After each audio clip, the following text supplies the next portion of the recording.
por mim. Eu abrirei meu coração, deixando a tua cura entrar. Alegro por te pertencer, levantarei as minhas mãos. O teu amor me alcança e me faz louvar-te. Cantarei teu amor pra sempre. Cantarei teu amor pra sempre. Cantarei teu amor pra sempre. Cantarei teu amor pra sempre. Os montes correm para o mar, teu rio de amor por mim. Eu abrirei meu coração, deixando a tua cura entrar. Alegro por te pertencer, levantarei.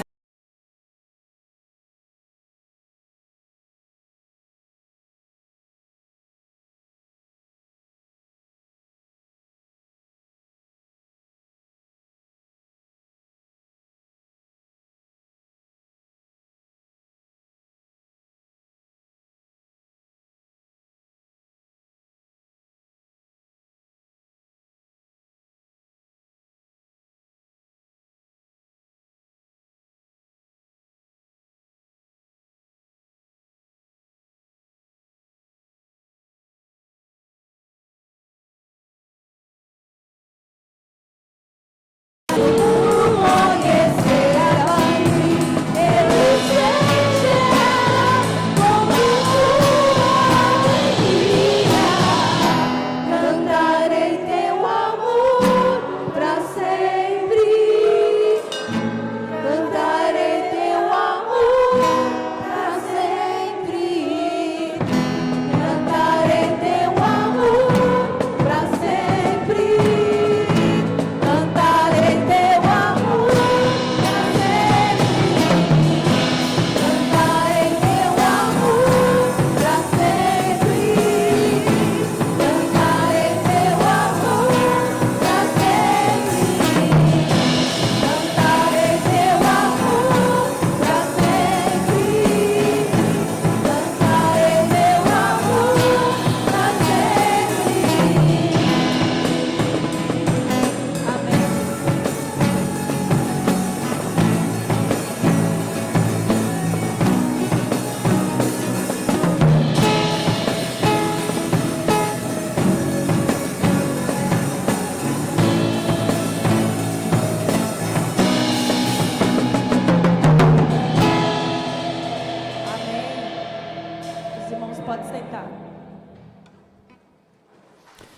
Bom dia, irmãos. Paz do Senhor Jesus esteja governando o seu coração, animando sua alma e toda a sua vida. Nós estamos em culto ao Senhor nesta manhã, um pouco fria de domingo, mas estamos com o nosso coração aquecido pelo Senhor e para o Senhor. Tivemos uma semana corrida, bastante agitada, com um passeio na quinta-feira, os encontros dos grupos pequenos e outras atividades no decorrer da semana. Algumas pessoas assim trabalhando muito, para que essas coisas pudessem ser sustentadas, pudessem ser mantidas, e você que participou delas também trabalhando bastante para que elas pudessem tornarem-se possíveis e serem assim realizadas. Nós queremos cultuar o Senhor nesse momento com os nossos dízimos e ofertas. O quinto dos 5 desafios que temos proposto para este ano em nossa igreja é avançar na nossa questão financeira. Os irmãos sabem que todo ano a igreja vota um orçamento, um orçamento anual. Esse nosso orçamento anual foi votado no último mês de dezembro, aprovado para este ano. Mas como os irmãos sabem, nós vimos nos últimos anos com bastante dificuldade de alcançar o orçamento definido pela igreja. E este ano a gente propôs como um alvo, como um desafio para nós, a gente superar isso, superar essa nossa dificuldade. Então, até ontem, né, até o dia de ontem, nós contamos, em termos de alcance do nosso orçamento, com uma margem de 76,26% do orçamento. Isso significa que falta pouco mais de R$ 5.300 para nós alcançarmos o orçamento. E se nós pretendermos alcançar o orçamento nesse mês de janeiro, nós temos até a próxima terça-feira para fazer isso, né? Hoje já é dia 28, 29 amanhã, 30, até quarta-feira, né? Quarta-feira esse mês é de 31, até quarta-feira próxima, para que a gente alcance, né, os 100% aí do orçamento votado pela igreja. É difícil? É difícil. Está difícil? Está difícil. Mas nós oramos ao Senhor e confiamos na graça, confiamos no poder do Senhor, que nos ajude e que nos ajudará a superar, a alcançar esse desafio. Nós pretendemos para os primeiros 3 meses do ano alcançar o orçamento, então janeiro, fevereiro e março, alcançar esse orçamento. Nos meses de maio, abril, maio e junho, nós pretendemos consolidar o alcance desse orçamento, e nos meses de julho até o mês de dezembro, até o final do ano, nós pretendemos ultrapassar esse orçamento. Então, eu peço muito a oração dos irmãos, né, que os irmãos estejam orando por isso, para que o Senhor abençoe cada membro da igreja, cada família da igreja, abençoe aqueles que já são contribuintes, né, aqueles que fielmente e mensalmente contribuem não só com os seus dízimos, mas também com as suas ofertas, e por aqueles que ainda não o fazem, para que o Senhor possa então trabalhar no coração de cada um de nós, nos tornar cada vez mais generosos e alegres neste ato de culto, que é participar da manutenção da obra do Senhor, e mais do que isso, o que pretendemos é ter recursos para podermos avançar e fazer cada vez mais e melhor a obra do Senhor. Vamos orar nesse momento por isso, e em seguida nós vamos cantar, e você que veio preparado para esse momento poderá usar o gasofilaço, ou poderá usar a chave Pix e fazer transferência, ou mesmo no decorrer da semana, transferência bancária ou depósito bancário. Oremos ao Senhor. Deus e Pai, nós colocamos diante do Senhor com gratidão os 76,26% do nosso orçamento, já alcançado até o presente momento. E ao mesmo tempo, Senhor, colocamos diante do Senhor esse desafio, Pai, que para nós parece enorme, para nós parece inalcançável, mas para o Senhor, Pai, não é muito, não é demais. Pedimos a Deus a Tua ajuda para que tenhamos força e recursos para alcançar, Senhor, e superar esse desafio que vem, Senhor Deus, nos vencendo nos últimos tempos, mas que neste ano nós nos propusemos, Pai, a reverter isso, a não nos deixar ser vencidos por Ele, mas pelo contrário, Senhor, vencê-lo. E estamos certos, Senhor Deus, que em meio a dificuldades, nós vamos alcançá-lo e vamos ultrapassá-lo, porque o Senhor nos ajudará, o Senhor nos abençoará. Pedimos ao Senhor, Pai querido, que nos ajude, que o Senhor abençoe cada pessoa, Pai, daquela que já tem o hábito de contribuir financeiramente, aquela, Senhor Deus, que ainda não tem este hábito, que o Senhor, ó Deus, coloque no coração de cada um de nós, não aquela fidelidade, no sentido, Pai, de sermos fiéis na entrega de dízimos e ofertas, mas aquela motivação, Pai, aquela motivação de sermos participantes de uma obra tão grandiosa, realizada aqui através de nós, mas realizada também, Senhor, através de outras mãos em tantas partes do mundo, mas que podem ser feitas por causa da nossa motivação em contribuir e de nos ver, Pai, participantes de uma obra como esta tão grandiosa. Abençoa, Senhor Deus, as nossas limitações. Abençoa, Senhor Deus, os recursos que nós temos, para que deles, Pai, nós possamos dar. E ao depositarmos, Senhor Deus, nosso dízimo, nossa oferta no gasofilácio, ou mesmo, Senhor, por transferência com a chave Pix, ou mesmo, Pai, com transferência ao depósito bancário. Ó Deus, ao entregarmos ao Senhor, nós queremos que o Senhor potencialize a nossa oferta.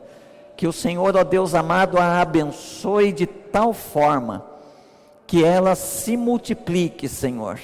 E nós possamos, Pai, dar notícia aqui com gratidão à congregação, por termos alcançado ou por estarmos alcançando um desafio tão grande como este, Pai, de alcançar o orçamento definido e votado pela igreja.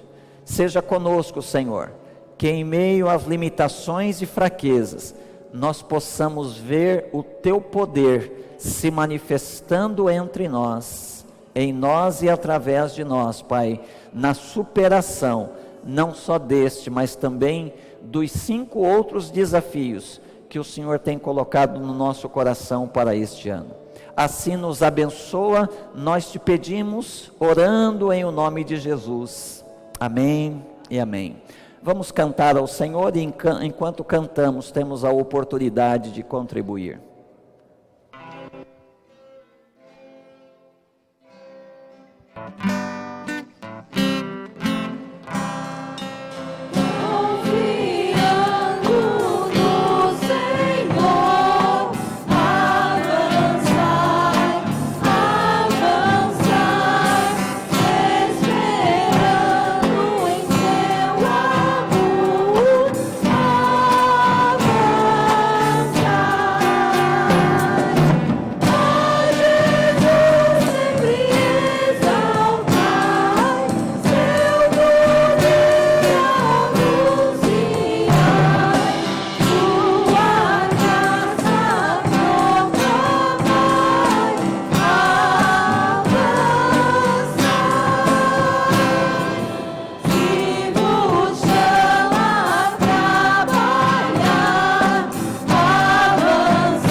Quero lembrar os irmãos que no próximo sábado, 18 horas, nós teremos aqui em nossa igreja um encontro de homens.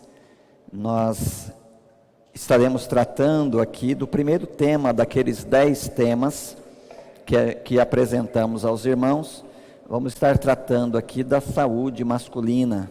Então, no próximo sábado, 18 horas, a classe de homens, o ministério de homens da nossa igreja estará reunido aqui para este encontro e queremos não só que os homens da igreja sejam alcançados, mas queremos ver aqui outros homens, né? Nós tivemos aí no passeio de quinta-feira, muitos homens, né, esposos de irmãs nossas aqui da igreja, homens que foram chamados, que foram convidados, estiveram conosco lá no sítio. Nós temos hoje diversas pessoas, né, diversos homens, maridos de irmãs nossas aqui da igreja, que estão muito próximos da igreja e que estão apenas esperando serem colhidos para o Senhor. E esses homens, obviamente, né, com um cutucão, com um incentivo, com um convite, com um trabalho voltado para eles, certamente eles poderão participar desses encontros, estarem aqui conosco, e nós seremos abençoados por aquilo que nós receberemos, mas ao mesmo tempo nós seremos abençoados porque com esse trabalho estaremos criando pontes para alcançar pessoas que ainda não são da fé, ainda não são da igreja. Portanto, sábado próximo, 18 horas, aqui em nossa igreja. Abra sua Bíblia em Atos capítulo 2, verso 42. Eu quero ler este verso somente com os irmãos. Venho fazendo uma leitura de Atos 2, 37 a 47. Eu fiz uma apresentação do texto integral em um sermão há 2 ou 3 domingos atrás, aí na mensagem da noite, e anunciei aos irmãos que na sequência dos domingos aí nós voltaríamos a esse texto, tomando cada parte, né, dele e pregando um sermão, uma mensagem em cada parte daquelas que destacamos e que apresentamos aqui. Os irmãos sabem que nós estamos num ano propondo o avanço, nosso tema geral 2024, tempo de avançar. Os irmãos sabem que pretendemos avançar em 5 desafios e o primeiro deles diz respeito a desenvolvermos e aprofundarmos relacionamentos discipuladores. E estamos focando nesses primeiros domingos do ano, focando com maior atenção este tema, né? Estamos tratando disso nas aulas da Escola Bíblica Dominical. Nós estamos em classe única e eu estou apresentando 5 textos de um livro que li e que estou repartindo com os irmãos, para falar sobre isso, né? Por que a igreja deve fazer discípulos, o que é um discípulo. Domingo passado nós vimos como é que se faz um discípulo. Hoje nós não teremos, porque o encontro desta manhã está destinado a uma continuidade do passeio de quinta-feira que nós realizamos, mas no próximo domingo nós vamos voltar aí com o 4º texto e finalizando no outro domingo com o 5º texto. Depois nós voltamos à divisão das classes da nossa Escola Bíblica Dominical, mas estamos fazendo isso para focar esse desafio. O que é relacionamento discipulador? Relacionamento discipulador é a nossa aproximação uns dos outros, visando investir a nossa vida no outro para promover o avanço dele, para promover o desenvolvimento, o crescimento espiritual dele. E nós temos apresentado aos irmãos uma definição de um membro saudável de igreja. O que é um membro saudável de igreja? E a gente apresentou nesses termos. Um membro saudável de igreja é uma pessoa que Deus salvou e por isso ela assumiu um compromisso com Deus por meio da fé em Jesus Cristo. Um membro saudável de igreja é uma pessoa que o Espírito Santo batizou no corpo de Cristo e por isso ela assumiu um compromisso com a família de Deus. Um membro saudável de igreja é uma pessoa que nasceu de novo e por isso ela está comprometida com o seu próprio crescimento espiritual. Um membro saudável de igreja é uma pessoa que o Espírito Santo dotou, capacitou, e por isso ela está comprometida com o crescimento da sua igreja. Um membro saudável de igreja é uma pessoa que Deus chamou, e por isso ela está comprometida com a missão de Deus no mundo. Um membro saudável de igreja é uma pessoa que Deus transformou e por isso ela está comprometida com uma vida de real adoração. Esses 6 níveis de desenvolvimento espiritual aparecem aqui nesse texto dos versos 36 a 47. Mas se você quiser localizar esses 6 níveis de crescimento espiritual em outras partes da Bíblia, eu sugiro para você, por exemplo, encontrar esses 6 níveis na oração do Pai Nosso, aquela oração registrada por Mateus no capítulo 6 do seu Evangelho.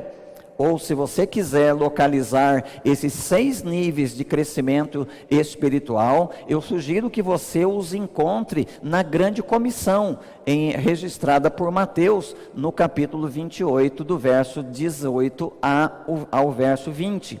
Eu sugiro que você procure esses níveis de crescimento espiritual nesse texto, conforme eu demonstrei todos eles nesse sermão a que fiz referência de alguns domingos atrás. Eu sugiro que você ouça os sermões, os 2 últimos sermões que preguei pela manhã e que eu pedi que esse também seja gravado e está disponibilizado para você acessá-lo, se você quiser, ali no nosso grupo de WhatsApp. Nós já vimos, por exemplo, no primeiro sermão, que uma pessoa sai do ponto A ao ponto B, ou seja, do ponto da não fé para o ponto da fé, do compromisso com Deus por meio da fé em Jesus Cristo. Mas nós vimos dizendo que, além de nós investirmos no nosso próprio crescimento espiritual, avançando de um nível de crescimento a outro nível de crescimento, nós precisamos nos comprometer em nos associar com os outros irmãos, a fim de incentivá-los, de encorajá-los, de desafiá-los, a fim de ajudá-los a avançar também. Por isso, o primeiro sermão, nós concentramos nosso ensino naquilo em que nós dissemos que, na pergunta que nós fizemos, como é que você pode ajudar uma pessoa a se tornar cristã? Nós vimos isso dos versos 37 ao verso 40 desse nosso texto. No domingo passado, nós nos perguntamos como é que nós podemos ajudar uma pessoa que já assumiu um compromisso com Deus por meio da fé em Cristo, como é que nós podemos ajudá-la a se tornar um membro da igreja? Seja por meio do batismo, ou as pessoas que frequentam nossos cultos, nossas atividades, que pertencem a outras igrejas, já são batizadas, mas estão à procura de uma nova comunidade e que chegam aqui à nossa igreja com muita frequência. Como é que nós podemos nos aproximar, nos associar com essas pessoas e ajudá-las a se tornar membros da igreja? E nós vimos então ali o ensino do verso 41 do nosso texto sobre o batismo, ou o significado desse batismo em termos de assumir um compromisso de vida com a comunidade de fé, com uma igreja local. Hoje nós queremos refletir na base dos versos 42, como é que nós podemos avançar depois de termos assumido um compromisso com Deus por meio da fé em Cristo, depois de termos assumido um compromisso com a família de Deus por meio do batismo, ou por meio de nos tornar membros da igreja, como é que nós podemos avançar para nos tornar pessoas comprometidas com o seu próprio crescimento espiritual? E mais do que isso, Como é que nós, à medida que nós nos comprometemos com o nosso próprio crescimento espiritual, como é que nós podemos, em associação com outros membros, com outras pessoas, como é que nós podemos ajudar outras pessoas a também assumirem compromisso com o seu próprio crescimento espiritual? Se você precisar saber um pouco mais sobre como uma pessoa se torna cristã, você pode voltar lá para o curso 1 que nós escrevemos e que nós já estudamos aqui, comprometendo-se com Deus. Se você precisar de mais instrução sobre o tema do sermão de domingo passado, sobre como uma pessoa faz para se tornar um membro efetivo da família de Deus, então você pode consultar o curso 2, comprometendo-se com a família de Deus. Se você precisar, além do que vou compartilhar com você aqui hoje, saber um pouco mais como é que você pode se comprometer com o seu próprio crescimento espiritual, ou como é que você, comprometido com o seu crescimento espiritual, você pode ajudar outros irmãos, outras pessoas a assumirem também um compromisso com o seu próprio crescimento espiritual, você pode visitar o curso 3, comprometendo-se com o seu crescimento espiritual. Ali naquele curso, nós compartilhamos diversas questões que são necessárias. Por exemplo, uma pessoa jamais vai se comprometer com o seu próprio crescimento espiritual se ela não tiver bem alicerçada na sua decisão de fé, na sua vida de fé e comunhão com Deus. Por isso nós começamos aquele curso falando sobre a necessidade de você ter certeza da sua salvação.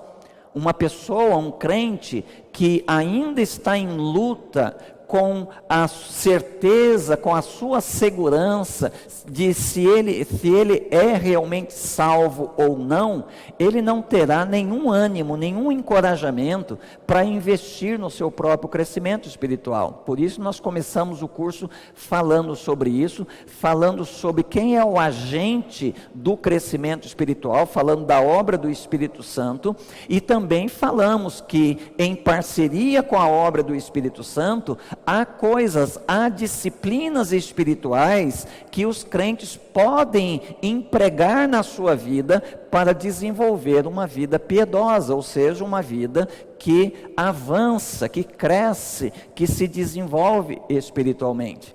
Esse verso aqui, o verso 42, alvo da nossa atenção nesta manhã, diz para nós que eles perseveravam no ensino dos apóstolos, na comunhão, no partir do pão e nas orações. Se você perguntar como é que eu faço para assumir um compromisso com o meu próprio crescimento espiritual, ou se você perguntar como é que eu, que já estou comprometido com o meu próprio crescimento espiritual, como é que eu posso ajudar outras pessoas a se comprometerem com o seu crescimento espiritual e efetivamente crescerem espiritualmente, aqui está parte da resposta. A resposta mais completa você encontra lá no curso 3. Mas aqui nós temos já aquilo que nós chamamos de disciplinas básicas espirituais, próprias do desenvolvimento da vida piedosa, próprio do desenvolvimento, do crescimento da vida cristã ou da fé que nós abraçamos. Uma coisa, meus irmãos, que nós não podemos cair é na armadilha de pensar que tudo o que Deus esperava de nós é que nós aceitássemos Jesus no coração. Essa pregação, muito útil em algum sentido, ela tem lá a sua utilidade, mas ela acabou comunicando para muitos crentes que tudo o que eles precisavam fazer na vida, toda a vontade de Deus para a vida deles, é que eles abrissem o seu coração e eles aceitassem Jesus. Nada foi dito para eles acerca da vida com Deus. Pouco ou nada foi dito a eles acerca da realidade de que, se eles nasceram de novo, então tudo que é vivo cresce, se desenvolve e se multiplica. Nós devemos a esse tipo de pregação aquele estado apático e letárgico que caracteriza a vida de muitos crentes que não tem nenhum apetite espiritual, não manifesta nenhum interesse maior por Deus do que o fato de que um dia eles aceitaram Jesus no seu coração. Isso é uma mensagem extremamente perigosa. Nós corremos o risco, meus irmãos, de passar a vida inteira dentro de uma igreja, ouvindo sermões, ouvindo mensagens bíblicas, lendo as escrituras, estudando na escola bíblica dominical, para de modo fatal descobrir no final da nossa existência que nós apoiamos a nossa escada na parede errada. E depois disso, não há retorno, não há nenhuma possibilidade de descer da escada e então colocar a escada na parede certa. Então isso deve dar a nós um senso de urgência de que nós precisamos fazer valer o fato, a verdade, de que se um dia nós de fato aceitamos Jesus no coração, então nós somos seres vivos que estão crescendo, que estão se desenvolvendo, que estão apresentando um apetite por Deus, um apetite de crescimento, uma necessidade de progresso, de crescimento constante. E esse progresso constante tem sido buscado através da prática das disciplinas espirituais, na dependência do agente do nosso crescimento, o Espírito Santo de Deus. Aqui, nessa descrição da igreja primitiva, Lucas destaca que a igreja, ela perseverava no ensino dos apóstolos. Veja que o Pedro, que pregou o evangelho, e eu disse a vocês que às vezes pregar o evangelho não é suficiente. O Pedro então ensinou aquelas pessoas como é que elas podiam se tornar cristãs. Ensinar uma pessoa como é que ela pode se tornar cristã talvez não seja suficiente.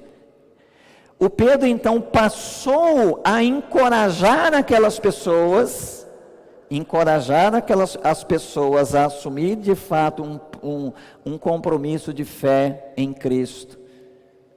Talvez não seja suficiente. Então o Lucas disse que Pedro, com muitas outras palavras, aconselhava e exortava, e de forma resumida, essas muitas outras palavras, por meio de aconselhamento e por meio de exortação, o Lucas resume essas muitas outras palavras, todas elas canalizavam para salvai-vos desta geração perversa. E nestas muitas outras palavras, certamente estavam envolvidas não só o ensino sobre o batismo, que nós vimos no domingo passado, mas estava certamente presente também o ensino de como é que vocês, que agora assumiram um compromisso com Deus por meio da fé em Cristo, como é que vocês, que agora assumiram um compromisso com a família de Deus, tornando-se membros da igreja, como é que vocês fazem daqui para frente, para vocês progredirem na fé, para vocês avançarem na fé. E o Pedro então certamente ensinou, porque senão o Lucas não teria registrado essas disciplinas aqui no verso 42. Mas uma das coisas que nós precisamos ensinar para nós mesmos e ensinar para as outras pessoas, a fim de que nós e elas assumamos um compromisso com o nosso crescimento espiritual, é, meus irmãos, um retorno, uma ênfase na palavra de Deus. Perseverar na doutrina dos apóstolos. O que é a doutrina dos apóstolos? Senão o ensino do Antigo Testamento, que era a Bíblia dos primeiros cristãos. O Novo Testamento chegou muito mais tarde em forma escrita, mas lá na igreja primitiva, a Bíblia dos primeiros cristãos era o Antigo Testamento. Mas junto com o Antigo Testamento, os apóstolos que foram os primeiros discípulos chamados por Jesus, os apóstolos que receberam a vida de Jesus, os ensinos de Jesus em primeira mão, eles foram responsabilizados por Jesus, enviados por Jesus para reproduzirem, para transmitirem os ensinos de Jesus. Então, a doutrina dos apóstolos é a união, a junção de todo o conteúdo do Antigo Testamento, com tudo aquilo que Jesus ensinou e que depois foi registrado por escrito nos evangelhos e nas cartas apostólicas. Esse conteúdo todo, abrangendo o Antigo Testamento e o Novo Testamento, especialmente na base dos ensinos de Cristo, isso tudo aí é o que o Lucas quer dizer com a doutrina dos apóstolos. Então, a doutrina dos apóstolos nada mais é do que a palavra de Deus, incluída nela aí o Antigo e o Novo Testamento.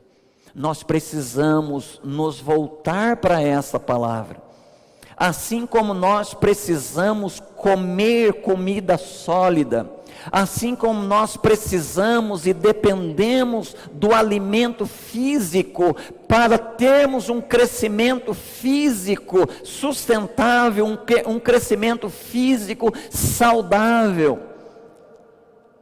Assim como nós nos alimentamos fisicamente do pão material, para com isso crescer e crescer de modo saudável, nós precisamos da palavra de Deus. E a palavra de Deus chega a nós, meus irmãos, de diversas formas. Você pode, por exemplo, lê-la pessoalmente, individualmente, diariamente, aonde você quiser. Eu gosto de ver como pessoas levam suas Bíblias para o trabalho, e ali, enquanto elas estão no ônibus, ou elas estão no metrô, ou nos trens, e elas ali mesmo abrem as suas Bíblias e leem a Bíblia. Aquilo não somente as alimenta, não somente faz bem a elas, mas ao mesmo tempo testemunha para as pessoas ao redor a importância que um crente dá à leitura das Escrituras.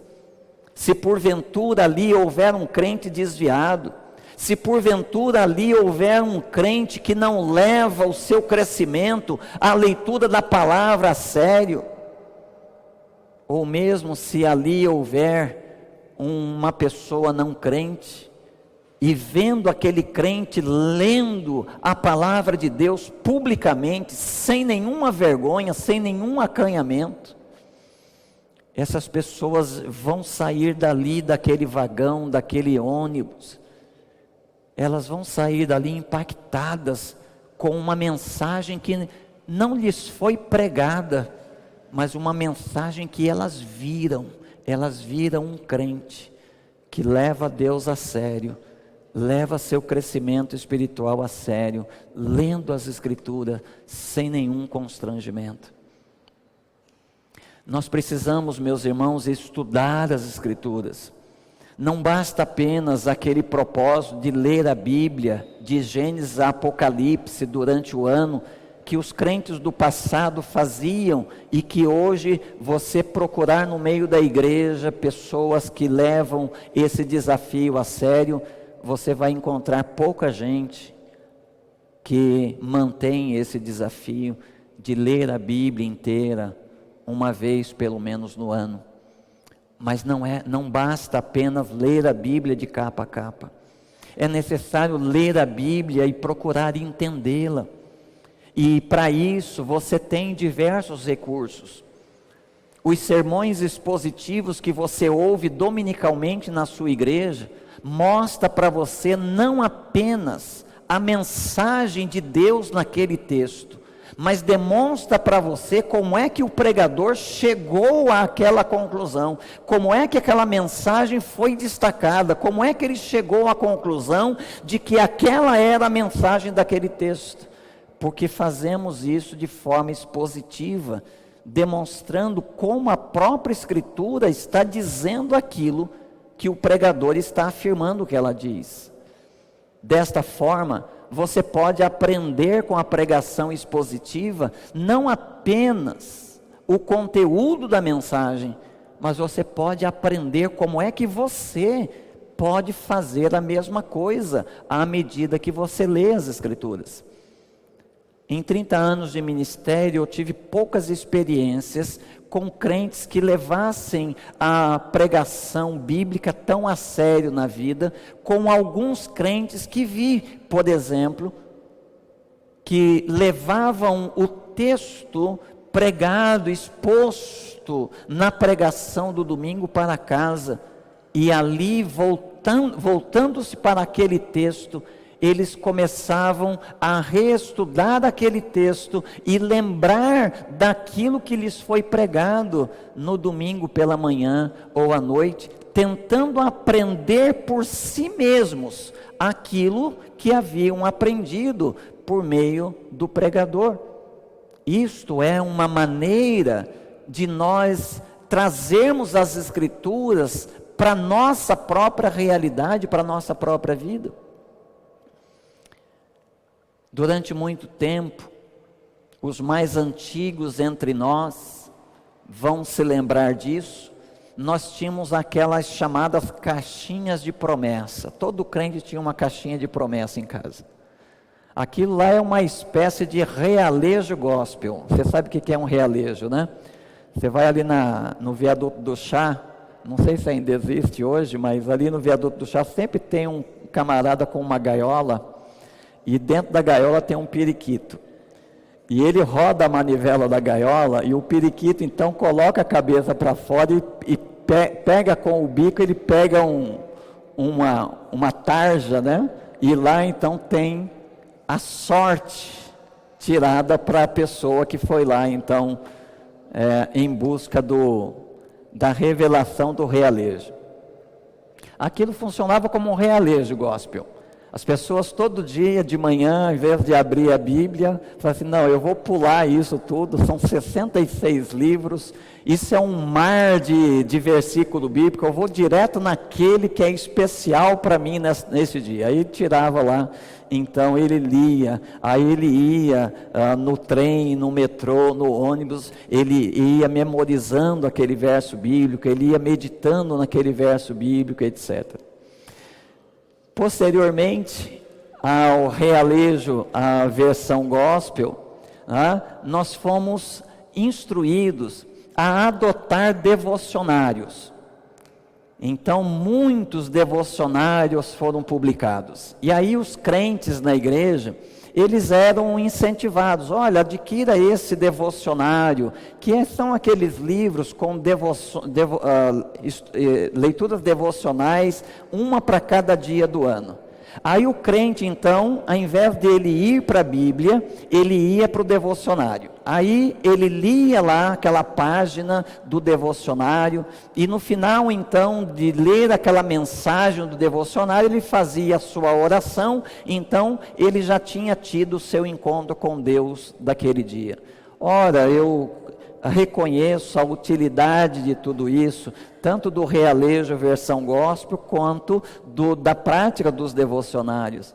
Mas com o passar do tempo, meus irmãos, o que isso revelou? Isso revelou crentes completamente dependentes de que alguém diga para eles o que significa um texto bíblico, porque deles mesmos, eles nunca foram capazes de encontrar o significado do texto a partir de uma leitura pessoal das Escrituras. Isso causou um enorme prejuízo. Nós temos hoje, nas igrejas de um modo geral, pessoas com 40, 50 anos de igreja que não sabem ler a Bíblia ainda sozinhos, não sabem produzir as suas próprias devoções particulares nas Escrituras.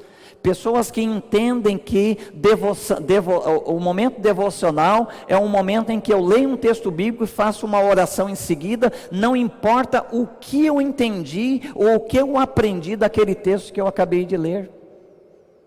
E outras tantas pessoas ainda continuam escravas de devocionários e não aprenderam a ler a Bíblia por si próprias. Nós precisamos, meus irmãos, voltarmos para as Escrituras, mas não voltar para as Escrituras como aquelas pessoas que se voltam para ela apenas abrindo a Bíblia na sua prateleira ou na sua estante no Salmo 91 ou no Salmo 23, que não é muito diferente da nossa prática, conforme acabei de descrever com as Escrituras nas últimas décadas. Nós precisamos ir para a Bíblia famintos. Nós precisamos ir ler a Bíblia como quem quer ser alimentado por ela. Nós precisamos ler a Bíblia, ler o texto bíblico como quem quer encontrar a voz de Deus a falar conosco e diretamente a nós naquele texto. Nós queremos aprender, porque se nós aprendermos de Deus, não só a nossa própria vida vai ser enriquecida, mas nós vamos ter condições de ensinar essa mesma palavra para outras pessoas. Por que a ausência tão gritante de mestres nas igrejas dos nossos dias?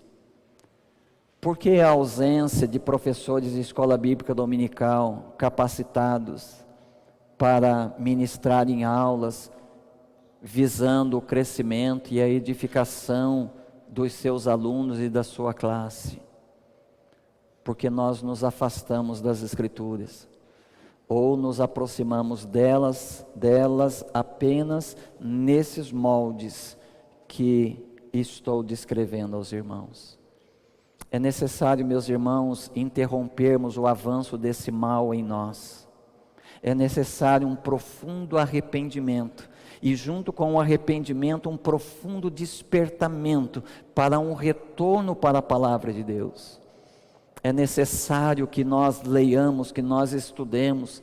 É necessário que a gente leve a sério os nossos encontros de estudo bíblico na escola bíblica dominical. É necessário que a gente leve a sério a nossa participação à medida que nós ouvimos sermões expositivos pregados dominicalmente em nossa igreja. É necessário que a gente saia do culto com uma única preocupação: ir daqui até em casa, relembrando o que Deus falou comigo hoje, e ao mesmo tempo pensando, como é que eu posso repartir isso com outras pessoas durante essa semana? Com quem eu vou compartilhar o que Deus falou comigo nesse sermão durante essa semana? Isto é comprometimento em perseverar na doutrina dos apóstolos. Você sabe que a palavra de Deus é aquela por meio da qual nós fomos regenerados, como escreveu Pedro no capítulo 1 da sua primeira carta. Nós fomos regenerados pela semente da palavra de Deus. E depois no capítulo 2, ele diz que uma vez que você nasceu da palavra de Deus, então você precisa continuar sendo alimentado por ela. Por isso que no verso 2 do capítulo 2 de 1 Pedro, você lê o apóstolo dizendo: desejai como crianças recém-nascidas. Lógico, ele terminou o capítulo 1 falando que nós somos gerados de novo pela palavra. Nós somos bebês recém-nascidos, e como tais, nós precisamos desejar, como bebês recém-nascidos, o puro leite espiritual, para que vades crescendo, para que vocês cresçam nessa salvação que o novo nascimento foi apenas o começo e não a conclusão. Apenas o começo e não a conclusão. Não apenas o começo e não a salvação definitiva. Estamos em processo. Precisamos buscar desenvolver essa salvação, se é que um dia ela realmente teve início em nossa vida. E nós fazemos isso desejando o puro leite espiritual, como bebês recém-nascidos. O Pedro, em 2 Pedro 1:21, ele diz que nenhuma escritura do Antigo Testamento, e ele atribui a inspiração divina também para o Novo Testamento, nenhuma escritura foi de particular interpretação, mas Deus moveu homens por meio do seu Espírito, para que eles registrassem esta palavra. E esta palavra, segundo o autor da carta aos Hebreus, no capítulo 4, verso 12, ela é viva e eficaz, mais penetrante do que qualquer espada de 2 gumes, que penetra até a divisão de alma e espírito, juntas e medulas, e é apta para discernir as intenções e os pensamentos do coração. É palavra viva de Deus. No capítulo 4, no começo do capítulo 4 da carta aos Hebreus, o autor adverte os seus leitores, dizendo, fazendo referência ao povo de Deus no Antigo Testamento, especialmente durante a peregrinação pelo deserto, dizendo que assim como a palavra chegou a nós, a palavra também chegou a eles, mas neles ela não frutificou, porque eles não a receberam com fé. E o autor da carta aos Hebreus adverte os seus leitores, dizendo que isto não aconteça conosco, que a gente receba a palavra de Deus com fé, para que ela produza em nós a salvação, para que ela produza em nós os frutos que evidenciam que a vida de Deus realmente está em operação em nós. Em 2 Timóteo capítulo 3, verso 15 a 17, o Paulo diz: toda a escritura é inspirada por Deus e proveitosa. É proveitosa para repreender, é proveitosa para corrigir, é proveitosa para instruir em justiça. E com que propósito? Com o propósito de que todo homem seja preparado e plenamente capacitado para realizar toda boa obra.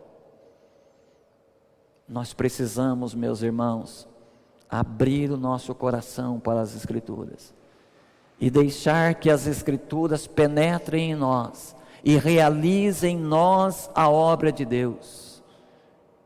E a obra de Deus é o nosso crescimento, é o nosso desenvolvimento, é o nosso progresso espiritual.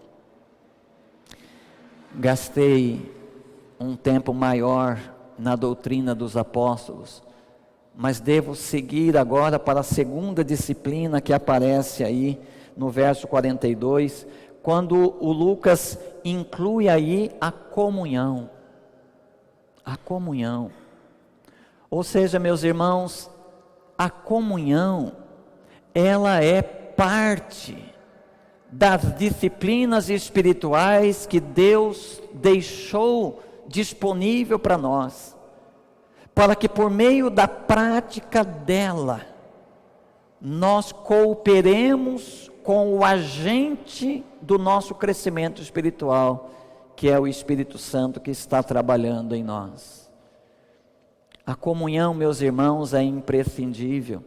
Nós a celebramos uma vez por mês, no primeiro domingo de cada mês, quando nós nos aproximamos da mesa do Senhor.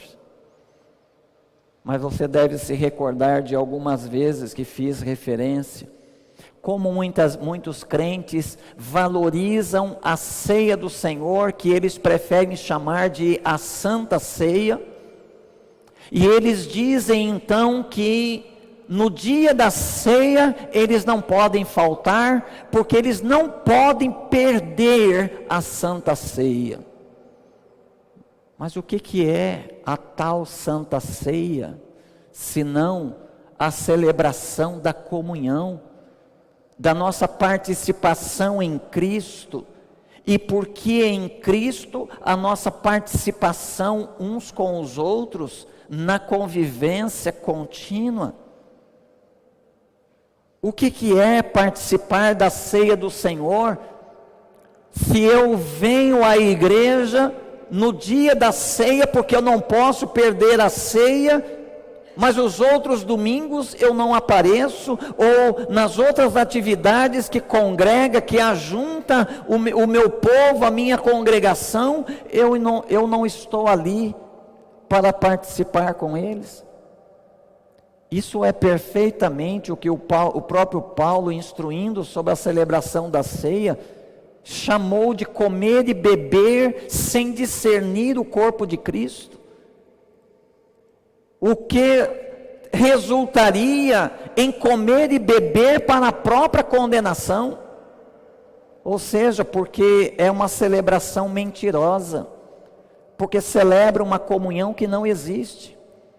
Como é que eu posso dizer que tenho comunhão com as pessoas, se eu não estou associado com elas?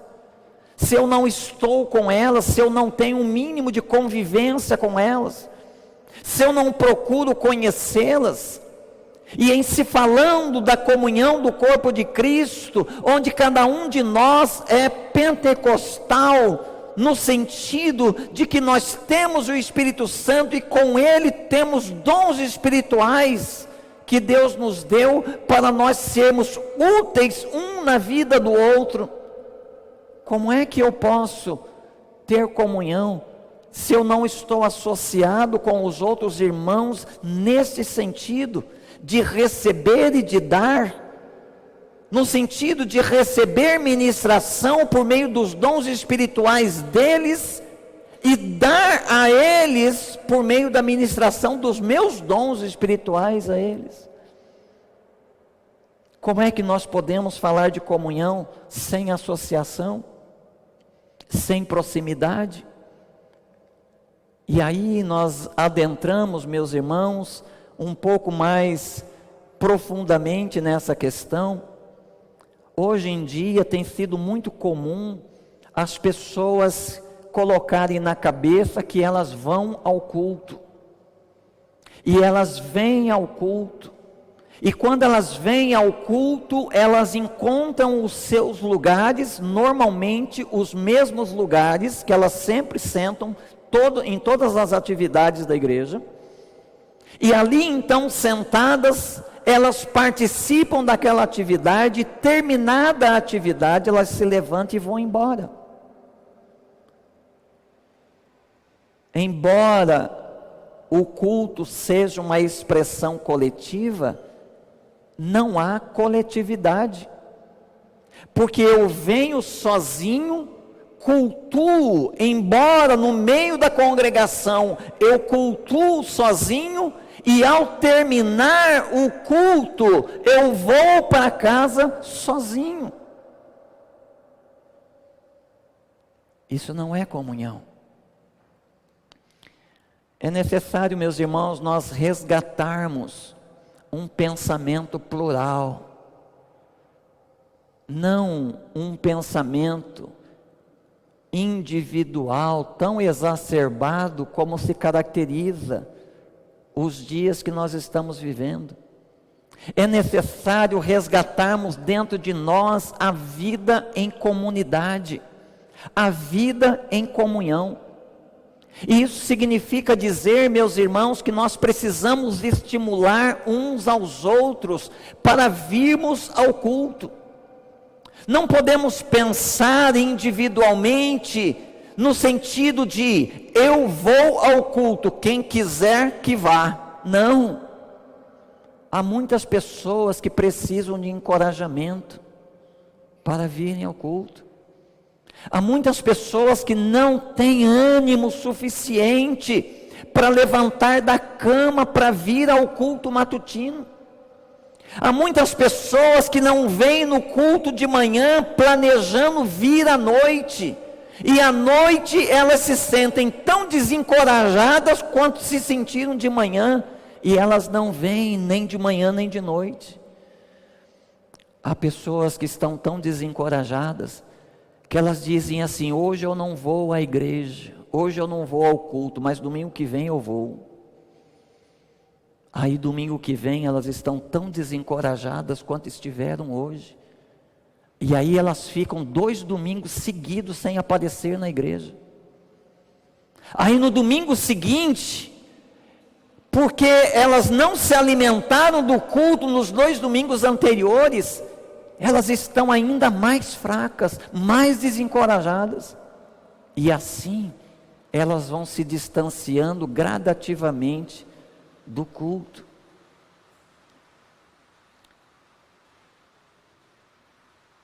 E elas vão se enfraquecendo. O que essas pessoas precisam? Precisam de um crente que se importem com elas, que as encorajam, que transmita a sua coragem a elas, que transmita um pouco do seu vigor espiritual a elas, e possa assim ajudá-las a vir para o culto. Isso é comunhão. E quando nós chegamos aqui, meus irmãos, quando nós chegamos aqui, nós não podemos sentar nos nossos bancos e participar do culto como se nós estivéssemos sozinhos diante de Deus. Precisamos, meus irmãos, nos lembrar que enquanto estamos em culto congregacional, nós somos uma congregação. Nós somos pessoas em comunhão umas com as outras. Nós estamos celebrando juntos. E o que isso significa? Significa, meus irmãos, que ao terminar o culto, eu vou procurar me associar com pessoas. Antes de eu ir embora, eu vou procurar me associar com pessoas para desenvolver comunhão com elas. Eu vou me associar com aquelas pessoas que eu entendo, por exemplo, que cabe a mim ajudá-las a se tornarem cristãs por meio de assumir um compromisso com Deus pela fé em Cristo. Ou eu vou me associar com pessoas que estão entre nós, mas não são membros da igreja, para ajudá-las a caminhar nessa direção e se tornarem e assumirem um compromisso com a família de Deus. Ou eu vou me associar com pessoas que eu vou ajudar a, como eu, assumirem um compromisso com o seu próprio crescimento espiritual. Veja, meus irmãos, isto é relacionamento discipulador. Os crentes se aproximam uns dos outros com o objetivo de investir suas vidas na promoção da fé do outro. É por isso que o Paulo diz, ou escreveu aos Efésios, dizendo que os crentes cheios do Espírito Santo, eles falam entre vós em salmos, hinos e cânticos espirituais. Os crentes ministram uns na vida dos outros. E é interessante isso quando nós lemos Hebreus capítulo 10 e chegamos no verso 25 daquele texto, ou para sermos mais completos, lemos o verso 25 junto com o verso 24, quando ali então podemos ler o seguinte: pensemos em como nos estimular. Veja você, o que os crentes devem fazer na prática da comunhão? Pensar pensar em como nós podemos nos estimular uns aos outros. Como nós podemos encorajar uns aos outros. Como nós podemos estimular uns aos outros ao amor e às boas obras. E isso inclui, meus irmãos, não abandonemos a prática de nos reunir, como é costume de alguns, mas pelo contrário, o que os crentes fazem quando eles se juntam, quando eles se congregam? Animemo-nos uns aos outros, quanto mais vedes que o dia se aproxima. Isso é comunhão. E o Lucas registrou aqui para nós, nesse verso 42, que aquela comunidade de recém-regenerados pela palavra, perseveravam não apenas na palavra, na doutrina dos apóstolos, mas eles perseveravam também na comunhão. Eu acho interessante que todas as vezes que você tiver que usar o verbo perseverar, você está se referindo a algo que você precisa se esforçar para manter.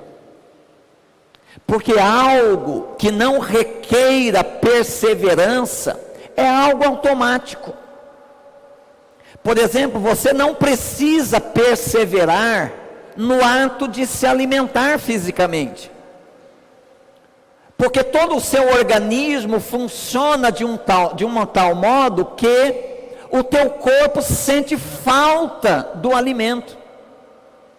E quando você sente falta do alimento, você se organiza em torno de procurar por aquele alimento. É automático. Mas quando nós falamos de perseverar, significa que é algo que não é automático, não vai acontecer sem esforço, não vai acontecer automaticamente. Aquilo vai passar por obstáculos, por impedimentos, que você vai precisar superar, porque do contrário, você vai perder. E daí então a necessidade de perseverança, e a comunhão precisa de esforço. A comunhão precisa de esforço, precisa de perseverança, porque senão ela não será desenvolvida. E nós precisamos desenvolver comunhão verdadeira, irmãos, para que os mandamentos de mutualidade possam ser vistos e praticados entre nós, para que não apenas a minha vida cresça espiritualmente, mas a minha vida associada com a vida de outros promova o crescimento, o desenvolvimento desses outros. Os crentes podem se encontrar de diversas formas e para fazer uma porção de coisas. Eles podem se encontrar para tomar um cafezinho na padaria, eles podem se encontrar na casa um do outro para tomar um café ou para fazer uma refeição juntos. Eles podem se encontrar em algum ponto da cidade para fazer algo juntos. Eles podem planejar ir até um shopping center e ali tomar um lanche juntos. Eles podem participar de um encontro como este que nós organizamos na última quinta-feira, num sítio, passando um dia inteiro juntos. Tudo isso é atividade, não é comunhão. Comunhão é relacionamento. Essas coisas todas são modos que nós criamos, oportunidades que nós criamos para nos aproximar uns dos outros, mas comunhão é a intenção que eu tenho de me aproximar de uma pessoa para empregar a minha vida na vida dela, para promover o progresso espiritual dela. E aí você vai ter, de um lado, pessoas que não se associam com outras pessoas, e de outro, pessoas que se associam com outras pessoas, mas não com o objetivo de gerar vida na vida da outra pessoa. Elas conversam sobre várias coisas, elas estão sempre juntas, mas nenhuma delas está investindo sua vida na promoção do progresso da fé da outra pessoa. Então isso também não é comunhão, isso é apenas amizade, ou simplesmente coleguismo. Comunhão, meus irmãos, é quando nós nos associamos, nos aproximamos uns dos outros com o objetivo de empregar a nossa vida na vida do outro, a fim de promover o crescimento e o progresso desse outro. E a igreja primitiva fazia isso com perseverança. Em terceiro lugar, aparece aí o partir do pão, que não chegou para nós com clareza acerca do seu verdadeiro significado. O partir do pão pode significar simplesmente o fato de que os crentes faziam refeições juntos. Pode significar, por exemplo, ocasiões como aqui em nossa igreja, nós fazemos ajuntamentos de panela, para que os crentes tenham uma experiência de fazer uma refeição comunitária, como nós fizemos lá no sítio, na quinta-feira, quando chegando lá, todos colocam o que trouxeram sobre a mesa, e todos comem do que está sobre a mesa, e marcados por uma alegria profunda, dominando a alma de cada um. Pode significar simplesmente isso, mas o partir do pão, ele também pode significar a celebração da ceia do Senhor, porque muitas vezes a celebração da ceia do Senhor foi simplesmente chamada de o partir do pão. Então aqui nós podemos manter os dois sentidos, que eles perseveravam em criar oportunidades para estarem juntos.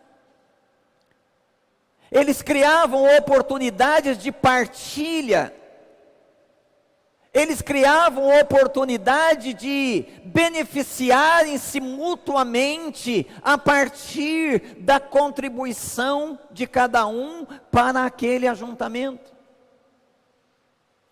E podemos manter também a celebração da ceia do Senhor, simplesmente referindo-nos a ela como o partir do pão, que celebra a nossa comunhão, a nossa participação no corpo de Cristo e a nossa participação nas relações de cuidados, de serviços uns aos outros. E eles perseveravam nas orações. O que nós dissemos acerca da palavra pode ser aplicado na questão da oração, porque a oração também, meus irmãos, tem a sua dimensão individualizada, a sua dimensão particular, a sua dimensão secreta, mas também tem a sua dimensão coletiva, a sua dimensão pública. Talvez seja por isso que orações apareça aqui no plural, para se referir não só à necessidade que nós temos de praticar, de desenvolver a oração na nossa individualidade, na nossa particularidade, no nosso encontro secreto com o Senhor, o que também requer perseverança. Você deve saber disso. Se você é uma pessoa que ora, você sabe o quanto muitas vezes você precisa colocar esforço nisso, porque o seu corpo não quer orar. Muitas vezes você não tem vontade de orar, E você tem que lutar contra a sua vontade para se manter perseverante na prática de uma necessidade que você entendeu ser de importância vital para o seu progresso, para a manutenção da sua vida com o Senhor. E outros tantos que no passado oravam, mas que em algum momento deixaram de perseverar nela, hoje não oram mais. Hoje não sabem, não se lembram qual foi a última vez que se viram com os joelhos dobrados em oração diante do Senhor, sozinhos. E a dimensão coletiva da oração. A igreja ora em todos os seus ajuntamentos, mas a igreja ora também num culto que ela destinou para a oração.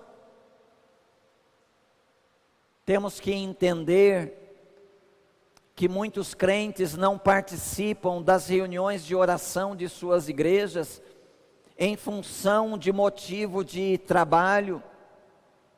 Às vezes saem tarde do trabalho, não dá tempo de chegar até a reunião de oração. Outros trabalham no período da noite, quando então acontece o encontro de oração da igreja. Outros têm uma agenda corrida de segunda a domingo, e talvez a quarta-feira seja a única noite que ele tem disponível para estar com a família. Então ele não pode participar do culto de oração. Todas essas coisas e outras semelhantes são compreensíveis. Mas o fato, meus irmãos, é que a maioria dos crentes que não participam do culto de oração não o fazem porque não têm interesse no culto de oração. Talvez em algum momento na sua vida passada eles foram perseverantes. Eles participavam dos encontros de oração com as suas congregações. Mas por alguma razão eles deixaram de zelar por isso.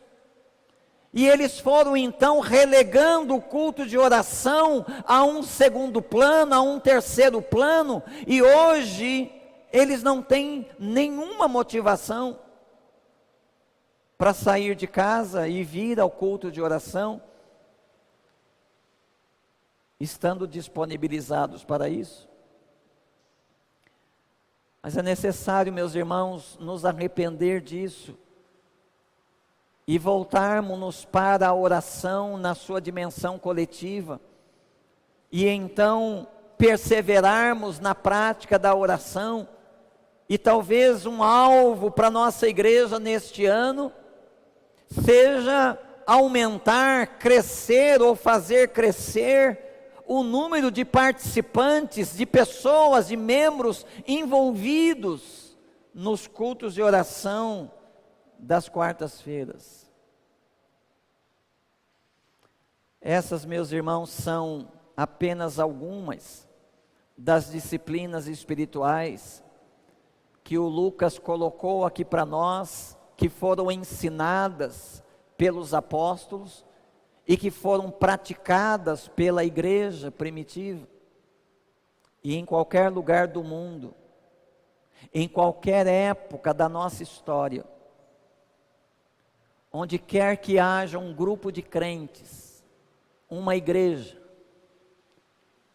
que se volta para essas práticas, dando atenção a elas e valorizando-as, onde quer que haja uma congregação com crentes que valorizam e se empenham no seu próprio crescimento espiritual, entendendo que a sua cooperação com o agente do seu crescimento, o Espírito Santo, a sua parceria é por meio da prática perseverante dessas e de outras disciplinas espirituais. Onde quer que haja uma igreja assim, ali haverá uma igreja vibrante, ali haverá uma igreja cheia do Espírito Santo, ali haverá uma igreja animada pela vida de Deus no meio dela. Ali haverá crentes que estão entusiasmados com o seu próprio crescimento espiritual. Ali haverá crentes que não estão apenas comprometidos com o seu próprio crescimento espiritual, mas eles também estão empenhados e estão empenhando-se em se associar, em se aproximar de outras pessoas, para ajudar essas pessoas, se elas estão no ponto da não fé, eles querem ajudá-las a se tornarem cristãs e assumirem um compromisso com Deus por meio da fé em Jesus Cristo. Eles querem se associar com elas para ajudar aquelas que já assumiram esse compromisso, a assumirem um compromisso com a comunidade de fé, com a família de Deus, por meio de se tornar membro da comunidade. E eles estão se associando com os membros desta comunidade, para ajudar esses membros a assumirem um compromisso com o seu crescimento, porque eles entendem que a igreja do Senhor tem que crescer. E aqui ainda não estamos falando de crescimento numérico, estamos falando de crescimento em termos de edificação. A igreja de Cristo precisa crescer, eu como crente preciso crescer, preciso ser despertado para a necessidade do meu próprio crescimento, e preciso me aproximar dos meus irmãos, com o objetivo de ajudá-los a também crescer. Nós precisamos orar, meus irmãos, por nós mesmos, precisamos orar uns pelos outros, para que cada um de nós seja um crente comprometido com o seu próprio crescimento espiritual, e assim sendo, comprometido com o crescimento espiritual de outros crentes. Vamos orar. Deus e Pai, te agradecemos por tua palavra, Senhor, que nos esforçamos para torná-la clara em termos da sua mensagem, e nos esforçamos, Senhor Deus, para torná-la clara ao entendimento de cada um dos ouvintes, incluindo este que a está pregando. Mas, ó Deus, nós apelamos para o agente do nosso crescimento, o Espírito Santo. Apelamos para que o Espírito Santo, que vive em nós, que está sobre nós e entre nós, traga o despertamento desta necessidade no coração de cada um de nós, e que assim sendo, Pai, sejamos crentes comprometidos com o próprio crescimento, e nos aproximemos uns dos outros, Pai, para criar e aprofundar relacionamentos discipuladores, entendendo, Pai, isso como investir nossas vidas nas vidas uns dos outros, para promover, Pai, o crescimento de todos, e assim o crescimento coletivo. Nos abençoa, Senhor Deus, para que esse grande desafio que temos no correr do ano, abençoa para que a nossa igreja, Pai, não precise chegar até dezembro para constatar se avançou ou não, mas que à medida, Senhor, que os dias passam, que as semanas passam, que os meses passam, que nós possamos ver, Senhor Deus, esses relacionamentos sendo intencionados, sendo procurados, sendo criados, sendo desenvolvidos, para que, ó Deus, nós não tenhamos que esperar até o final do ano para celebrar a nossa conquista, mas que a possamos celebrá-la, Senhor Deus, mês após mês, vendo, Senhor, que estamos sendo despertados, movidos, mobilizados, todos e cada um de nós, no comprometimento de alcançar e aprofundar relacionamentos discipuladores. Nos abençoa, Pai querido, para que este, assim como os outros 4 desafios, sejam, Senhor Deus, alcançados. E a igreja, Senhor Deus, seja uma igreja vencedora, Pai. Vencedora dos seus próprios desafios. E superadora, Senhor Deus, dos seus próprios limites. Por estar, Pai querido, em Ti. E por receber de Ti o poder necessário para isso. Confiamos no Senhor e na obra do Senhor em nós. E através de nós. Oramos assim em o nome de Jesus. Amém. Vamos ficar em pé e cantar, meus irmãos, o hino 318 do HCC. Que alegria é crer em Cristo. Seja alegre em sua fé em Cristo. E alegremente associe-se com outros irmãos para promover essa fé e também essa mesma alegria. Cantemos ao Senhor.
Tem mais uma estrofe? Cadê?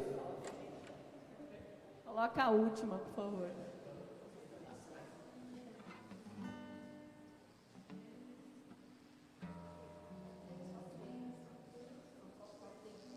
Ah, não, tá repetida, tá certo. Cantamos tudo. 3 estrofes. Meus irmãos, nós tínhamos intencionado, você vê que às vezes a prática não acompanha a intenção. Nós tínhamos intencionado nesta manhã, termos uma celebração especial com todos os participantes do Day Camp. Tínhamos ali cerca de umas 80 pessoas. Então, nossa intenção era ter o culto dessa manhã com todos os participantes e a escola bíblica agora iria distribuir premiação, né, para atividades que foram desenvolvidas ali, mas a gente está bem aquém daquilo que havíamos intencionados, mas nós vamos prosseguir mesmo assim, não dá para mudar. Eu vou passar a palavra para a Dani, ela vai se encarregar dessa atividade a partir daqui, mas a nossa intenção era aquela, né? E nos vemos aí que a nossa intenção não prosperou. Mas vamos orar encerrando essa parte, eu passo já para Dani a segunda parte e nós encerramos com ela. E agora que o amor de Deus, o Pai, a graça de Jesus Cristo, seu Filho, o nosso Senhor, e as ternas consolações do seu Santo Espírito estejam conosco e com todo o povo de Deus espalhado por toda a face da terra, agora e para todos sempre. Amém. Os irmãos podem sentar, Dani. Com a Dani a gente já encerra, tá bom? Bom dia, irmãos. Graça e paz a todos. Primeiramente, eu gostaria de agradecer a participação de todos os irmãos que estiveram conosco na quinta-feira. Foi um dia muito abençoado, muitos subestimaram o nosso dia, mas foi um dia muito bom, embora com intervalos de garoinhas e sol, deu ainda para se queimar um pouquinho, deu para curtir piscina, deu para jogar futebol. Então, foi um dia muito abençoado. Muitos irmãos ali puderam estreitar relacionamentos uns com os outros, né? Acho que a intenção era essa, e isso foi muito proveitoso. Então, quero agradecer a participação de você que esteve lá conosco. E nós tínhamos intencionado, como o pastor disse, né, um campeonato de futebol, mas tivemos 2 times jogando, né? Foi isso?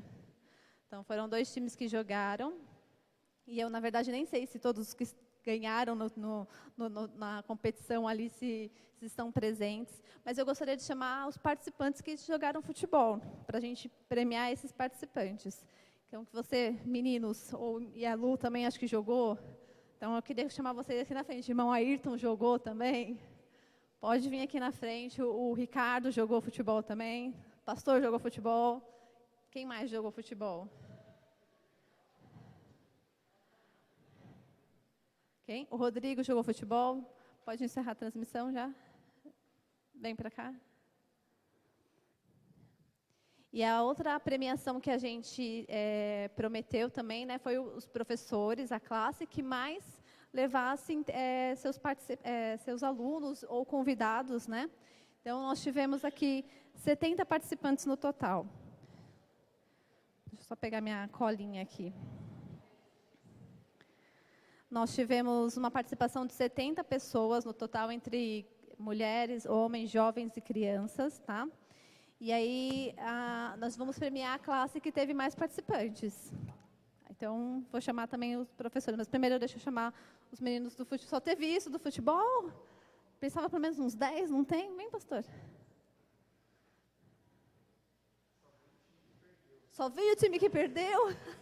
Então, o time que perdeu vai ser privilegiado, vai ganhar medalha, porque... Mas não tem problema, o importante é que participaram, né? E nós agradecemos, então, a participação deles.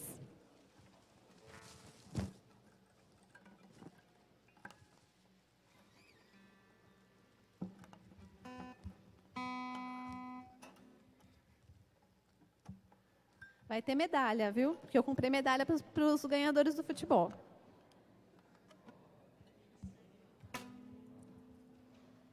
Medalha para você.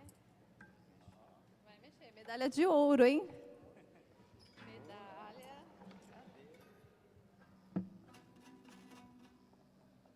Ano que vem vai ter mais medalhas, eu espero. Vai ter medalha de prata e medalha de ouro. E vai ter chocolate também.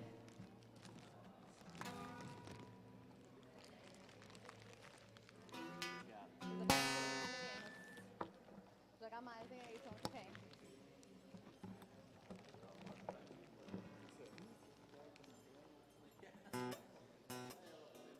Chocolate para você também. Chocolate para o pastor.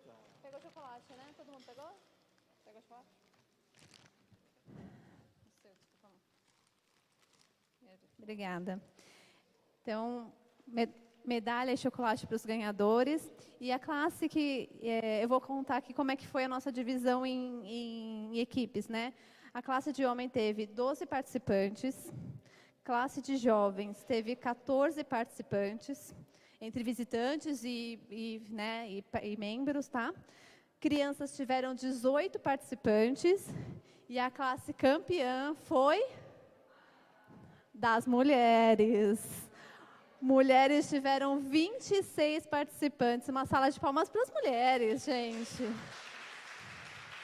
Então, eu queria chamar a irmã Miriam e a Damares não está presente, mas então a irmã Miriam, por favor, pode vir aqui à frente, irmã, que a gente também vai dar um prêmio para a classe que ficou prometido. Era um prêmio para a classe que tivesse mais participantes.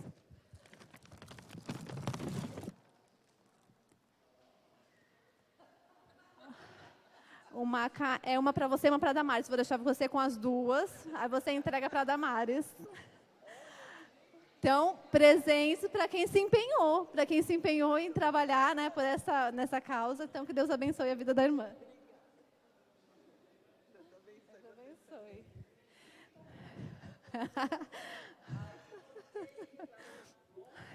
Ano que vem, quero os homens mais empenhados. Cadê os professores das classes dos homens? É o Leandro, né? Leandro e o Miro. Mais empenho no próximo ano. A classe das crianças também foi muito bem, com 18 participantes, né? Então, também teve uma boa participação, mas as mulheres venceram, tá bom? Irmãos, da minha parte, eu acho que é isso. Certo, pastor? Então, eu gostaria de orar agora também, agradecendo pelo nosso dia, pedindo a Deus que prepare para o próximo ano também um encontro melhor ainda do que esse ano. Esse ano eu sei que muita gente desanimou por causa do tempo, né? Mas que o ano que vem seja um dia mais abençoado ainda. E a gente vai manter a competição para a gente ter mais participantes, então, também no próximo ano. Então, que Deus esteja abençoando a vida de cada um. Vamos orar, então, para encerrar.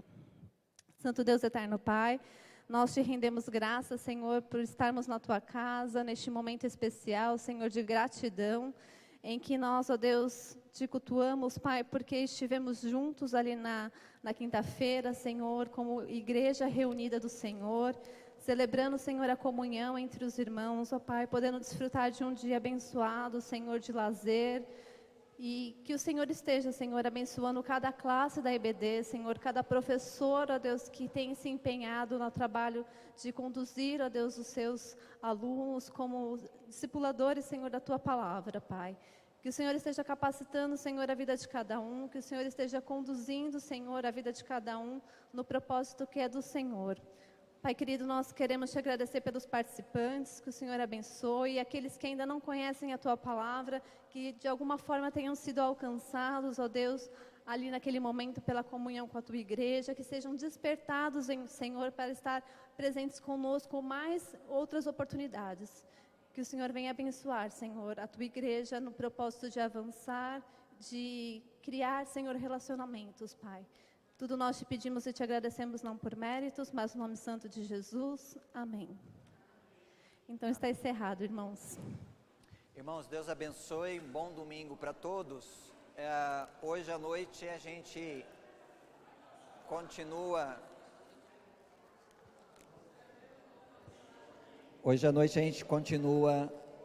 na série de mensagens nos Salmos dos Degraus. Hoje nós vamos falar sobre o Salmo 122, ok? Bom domingo a todos os irmãos.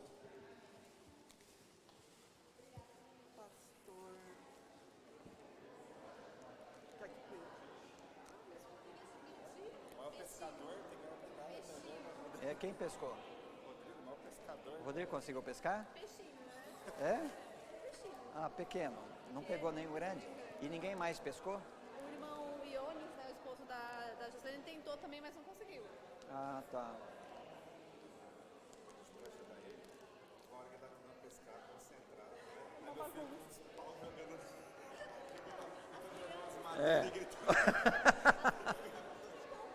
Aí não. Mas tem muito, tem vezes que a gente vai lá, que quando a gente chega, o caseiro já alimentou os peixes. Então tem que ser um dia, tem que chegar lá, antes dele alimentar os peixes. Que ele alimenta os peixes, aí não tem. É.